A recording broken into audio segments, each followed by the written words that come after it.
Look with me again here if you don't mind. There's a passage that I want you to see. In verse 21, the message that the master gave. When the master came back, notice this. The servants came in. It says the first servant came in, and the first thing he said when he walked in, Master, you gave me 5 talents.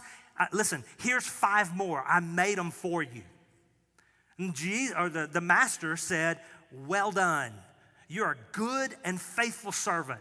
You've been faithful with the little, and catch this, 5 lifetimes of salary, and the master said, little. Listen, whatever state you're in, God owns it all. He can take it and move it as he pleases. He says, you've been faithful with little, I'm going to put you in charge of much. Now enter into my joy. You know what the reward was? Was entering into his joy. The next guy comes in with the 2 talents. It's just the same. It's just repeat. You gave me 2. Look, I made you 2 more. Jesus said, well done, good and faithful servant. Enter in. You've been faithful with little. I'm going to put you in responsibility of more. Enter into my joy. I've been married for 25 years. In February, I want to make sure about that. In February, 25 years. You know, we're at that time of the year, especially in February, where I need to give, I get to give a gift to my wife. We got Christmas coming, birthdays, anniversaries. Well, let's just say some of you saw me, or one of you saw me out at the avenues, and I had a gift that I'm carrying around. And you come up to me and you ask me, hey, what you got? Well, I got a gift. Well, who's it for?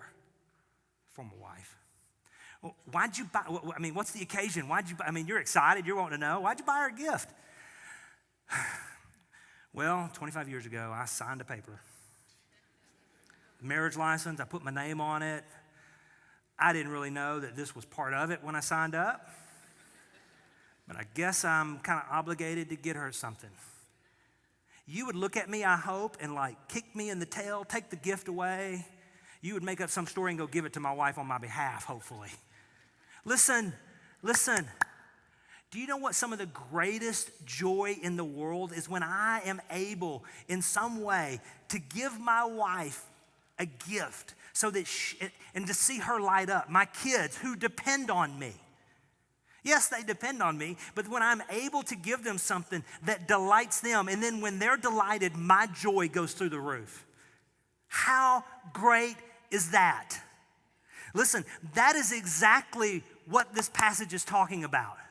That's exactly what this passage is talking about. God has entrusted something to you, and he said, listen, here's 100%. Bring me back 10. And when you bring me back 10, listen, these servants,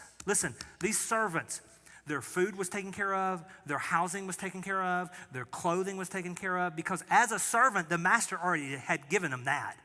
That was a given. We in this room, we typically don't worry about the clothes. You had plenty of clothes to choose from today. Most of us in here are not worried about where our next meal is coming from. You know where you're headed. In fact, you're thinking, can this dude shut up? I've got to get to that place. Some of you, you're not worried about your home for most of us. Yet he is entrusting you more and more opportunity, more and more influence. Some of you are getting vacations. Some of you are getting bonuses. Some of you got raises. And he is giving you opportunities to bring that to him, to expand his influence. You see, typically I heard this talked about as a small child. God doesn't raise our standard of living, give us more money so to raise our standard of living. He gives us more so that we can raise our standard of giving, so that his kingdom is expanded. Their reward was more responsibility and being in the presence of the Father's joy, the Master's joy.